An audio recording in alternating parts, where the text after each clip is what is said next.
হারোয়ার বিদ্যাধরী নদীতে দেখা মিলল কুমিরের। বর্ষার শুরুতেই বিদ্যাধরীর বক্ষে এবার কুমিরের দেখা মিলল। এদিন দুপুরে একটি বিশালাকার কুমিরের দেখা মিলল বসিরহাট মহকুমার হারোয়ার বিদ্যাধরী নদীতে। হারোয়ার রানীগাছির বিদ্যাধরী নদীর চরে কুমিরের দেখা মিলল। এই খবরে আতঙ্ক ছড়িয়েছে এলাকাবাসীর মধ্যে।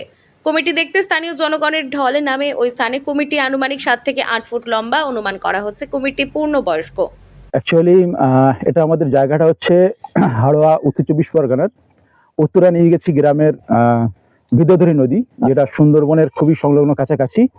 তো কিভাবে জানি না, আজ পর্যন্ত কোনোদিন যেটা আমাদের চোখেই দেখিনি যেরকম একটা নদীতে কুমির এসে পৌঁছাবে। কুমিরটাকে দেখতে পাচ্ছি আমরা এরকম একটা জায়গায়।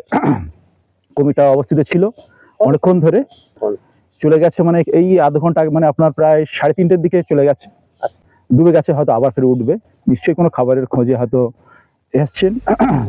উত্তর 24 পরগনার বসিরহাট মহকুমার হারোয়া ব্লকের খাসবালন্দা গ্রাম পঞ্চায়েতের উত্তর রানীগাছের বিদ্যাধরী নদীর চরে প্রায় 20 মিনিট ধরে নদীর পাড়ে কাদামাটি মাখা অবস্থায় কুমির অবস্থান করল। সে সময় নদীতে জোয়ার থাকায় পাড়ে উঠে আসে।